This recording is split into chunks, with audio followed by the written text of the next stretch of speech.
Physics chapter 31 theory video 4. So we know now that the earth and the universe came into existence. The universe came into existence some 13.8 billion years ago. Here it is given as million, but it is not million, it is billion years ago. And the event was called the Big Bang. So there are many definitions, or many theories that we actually have developed how the Big Bang came to be, but we can't actually prove this. So at this Big Bang, there was the fabric of space and time came into existence, and it has been expanding ever since. So at the early stages, the fundamental particles, we call them quarks and forces, that is the basic powers like gravitation, they came into existence.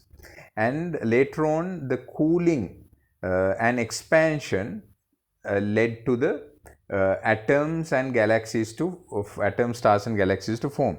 You can just imagine of this to be something like if you throw a balloon filled with water very fast onto a wall, the water droplets will bounce off in every other direction. They are continuously expanding in the direction that was originally opposite from where you threw it, and they all of them will expand, and they are actually moving away from each other at the same time as well.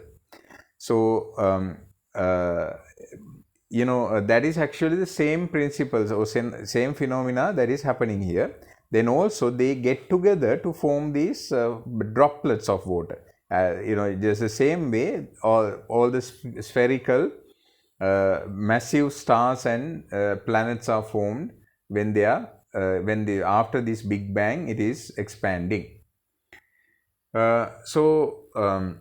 We actually we develop different ideas. Mainly we can actually prove that the universe is expanding. So we use this spectra and Doppler effect that we have learnt earlier to explain this. The first one is the Hubble's law. Now we know that in Doppler effect, when an object moving away from us, when sound is moving away from us, what happens is we will hear the wavelength to be longer. Then if it is approaching us, the wavelength is shorter. The same thing happens with electromagnetic waves as well. When we observe these light coming from the stars through a diffraction grating, we can develop a spectrum of light for different galaxies, and that shows us that they are moving away from us because we use the same principle here. That is principle in as shown in shown by Doppler effect as well. So there is a phenomenon that makes us that gives us that the observed wavelengths of all spectral lines from distant galaxies are going to be longer than the ones that we observe in the laboratory. This principle is known as redshift. So you can see this, see in these two, as you can see. So this is the absorption light from the sun, the first one. Then the absorption lines from a supercluster of galaxies BAS11 is this. As you can see, which is 1 billion light years away. So as a result, you can see in the absorption lines, the spectrum of the galaxies are shifted to longer wavelengths. So that means we say that it is redshifted. So the top one, absorption lines from the sun, there we call it the stationary source. It is not that is actually what we take as the fundamental basis. I hope it makes sense.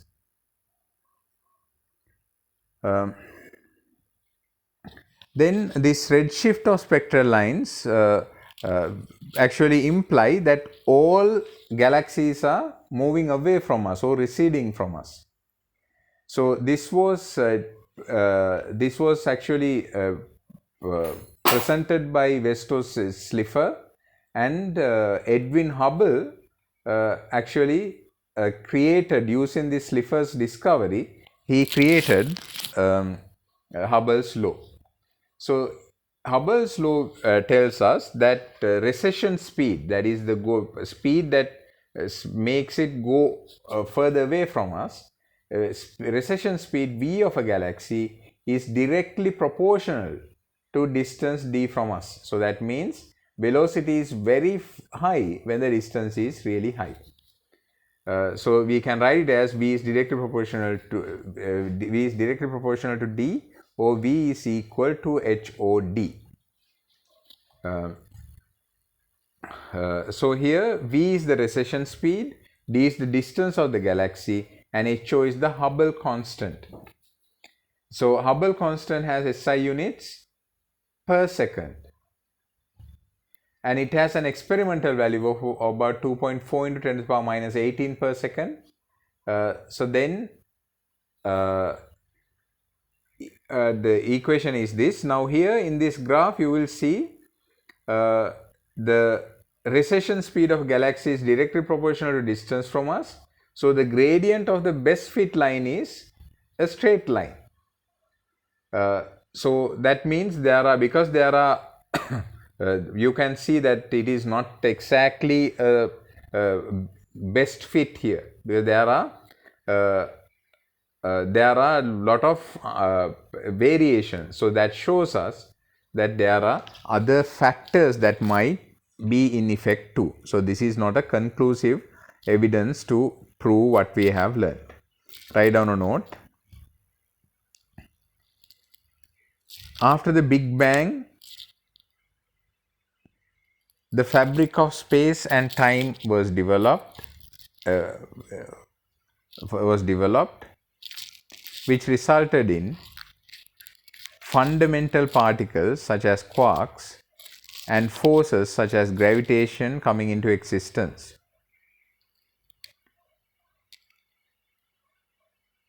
Subsequent expansion and cooling resulted in the formation of galaxies, stars, and other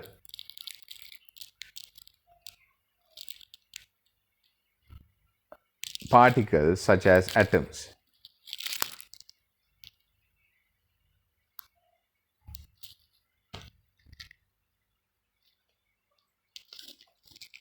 By studying the light coming from a distant galaxy through a diffraction grating, we can understand that those galaxies are moving away from us. And more distance a galaxy is, the faster it would be moving.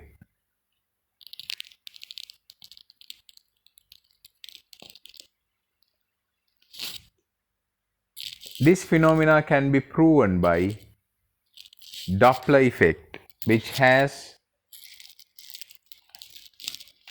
the same effect on electromagnetic waves. Wavelengths of all spectral lines from distant galaxies are longer than the ones observed in the laboratory. This is known as redshift.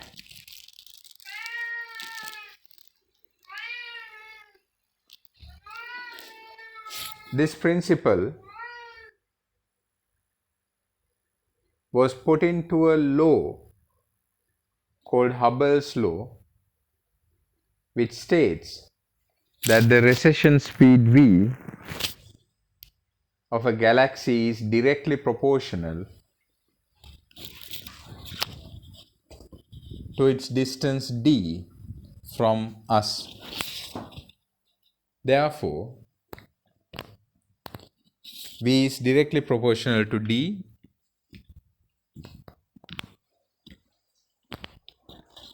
or else we can say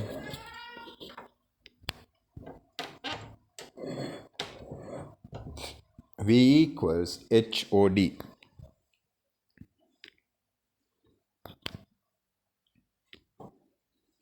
V is the recession speed, D is the distance of the galaxy, and HO is the Hubble constant.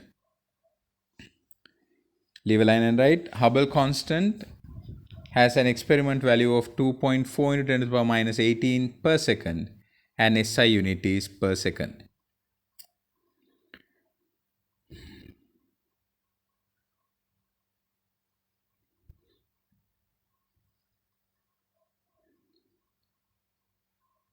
If a graph was drawn of recession speed V against distance D, a straight line of best fit would pass through the origin, and the gradient would be equal to Hubble constant, HO. I hope it makes sense. If it does, please do question number 11. Now we are going to discuss Doppler redshift. So this Doppler redshift actually doesn't mean that the spectral lines would become red. So what happens is all spectral lines would show an increase in wavelength because because of the fractional increase in the wavelength is going to depend on the recession speed of the galaxy.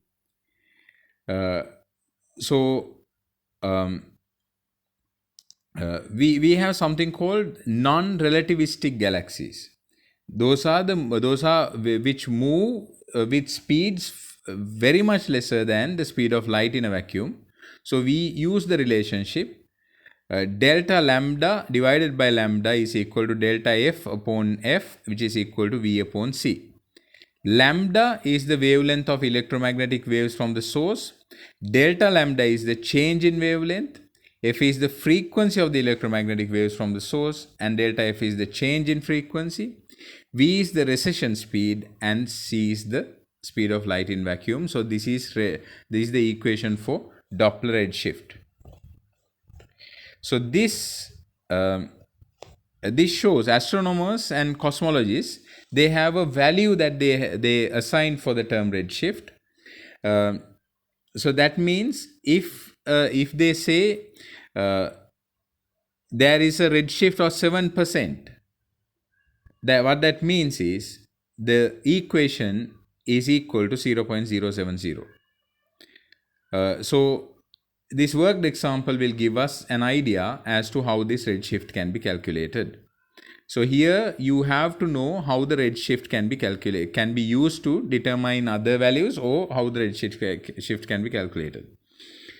In the laboratory, an emission spectral line is observed at wavelength of 656.4 nanometers. The same spectral line in the spectrum from a distant galaxy is 663.1, so it is longer. Calculate the speed V of the galaxy.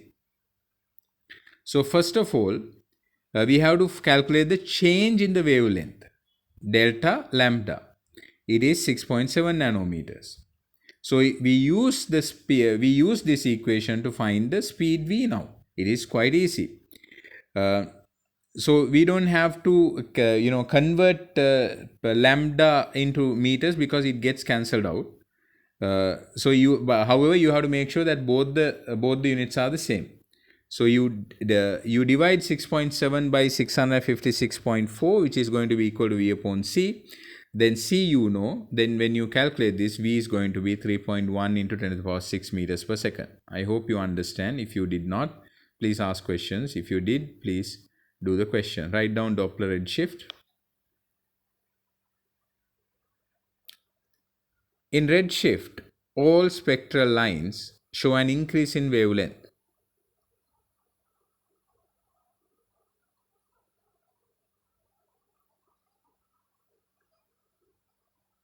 For non-relativistic galaxies, that is, those moving with speeds less than speed of light in a vacuum, C, we develop an equation for Doppler redshift. Delta lambda divided by lambda equals delta f divided by f equals v upon c. Delta lambda is the change in wavelength. Delta f is the change in frequency from the source. Lambda is the change in lambda is the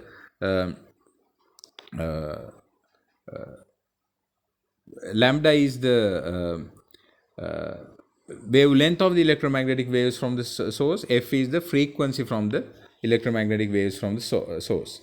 Is equal to v upon c. V is the recession speed divided by speed of light. Right. I hope you understood. Please do question number 12 and 13. So now we are going to evidence for the Big Bang. So we know that all galaxies are moving away from each other and not from the Earth. Not from each other. All galaxies in the universe are moving away from each other and not from the Earth. So because the galaxies can actually move because the space is stretching. So this is not actually something that you can easily understand. So if you think about, if you mark some dots on a balloon which has not been inflated, and if you start inflating it, you will see that these dots will start to expand and go away from each other at the same time. So this will that will make all the dots to move away from each other. So that will also explain the redshift of the light from galaxies. The wavelength of photons will be stretched out when the expansion occurs. So this Hubble's law is what provided the first evidence of the birth and the expansion of the universe, because it proved that the distant galaxies move faster. So now when we are looking at the, there's another relationship that you need to understand. Further away from us means we are looking deeper into the history. So that means at the beginning there must have been very high speed. So that is what we are seeing right now. The further back we go, back in time we go, the faster the galaxies receding from each other. It is like, rolling back time, that is, going back or playing a movie in reverse. It is not simply understood. You have to think about this for some time with the basis that you have learned now. So by looking at this, we can, the expansion will only show us that there is a beginning. So that is the Big Bang. So by using Hubble's constant HO and also speed of the receding galaxy at a distance of 9.5 × 10 to the power 25 meters,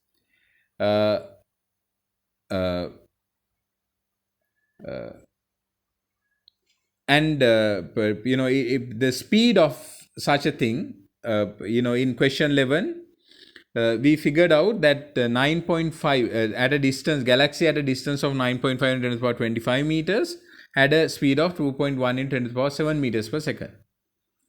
So if we assume that this did not change, we estimate the time when the Big Bang occurred, because speed is equal to distance upon time. We use these values and we figure out that it happened 4.52 × 10 to the power 18 seconds, which is 14 billion years. And this is not the only data that we have for the proof of a Big Bang. The temperature of the universe is one of the most important ones. The expansion leads to cooling. So in the in the in the universe, we deduce that it has a temperature of about 2.7 Kelvin.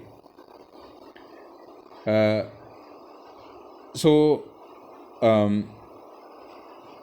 so as if you take the other details, so that is cooling, if you look back at the history and if you use Wien's displacement law, it will actually show us that there is a temperature of 3 Kelvin. There had been a temperature of 3 Kelvin.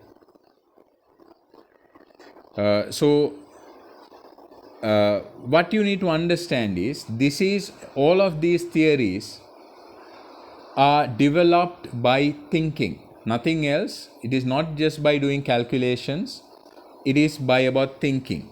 By thinking, you have to think. Just read the basics, understand what is given, and then try to understand and try to develop your own theories. Then it might as well change the history.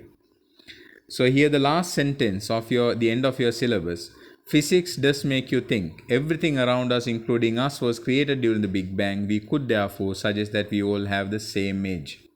We don't have different ages, we are of the same age.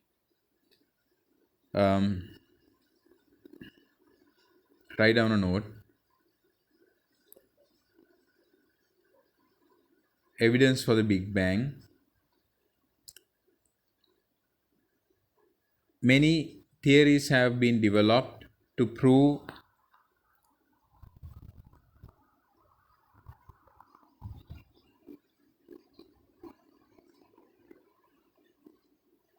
the Big Bang occurred 14 billion years ago. One is Hubble's law,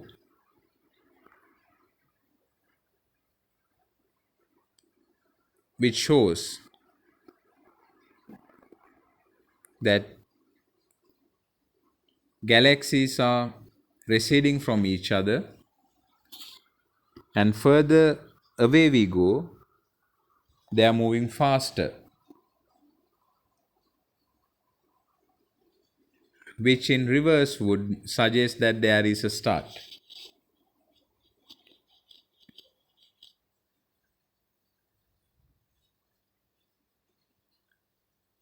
Leave a line and write: the temperature of the universe too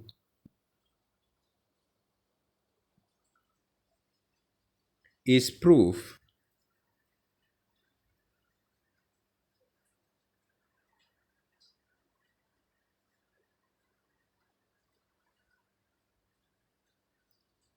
that universe is cooling because it's expanding. The current temperature of the universe is predicted to be 2.7 Kelvin.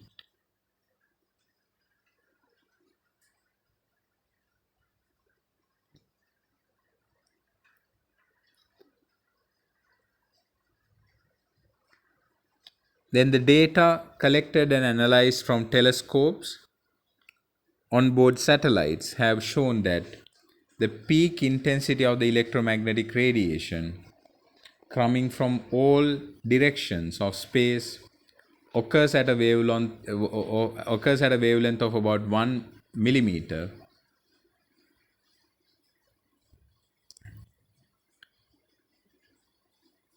which corresponds to a temperature of 3 Kelvin when Wien's displacement law is considered. So basically it proves that the universe is cooling. I hope you understood. If you understood, please answer the 14th question and the end of chapter questions as well. So you need to remember that there are many equations that you have to remember. F equals L upon 4 pi d squared. Then we had another Stefan Boltzmann law, L equals 4 pi sigma r squared t to the power 4, and Doppler's redshift equation. delta lambda divided by lambda equals delta f upon f equals v upon c. I hope you understood. Do all of the questions, end of chapters, and once all of it is done, after this theory part is done, we will move on to the practical activities, practical skills at A level. But this part should be done along with the questions. Therefore, it will be explained with the questions.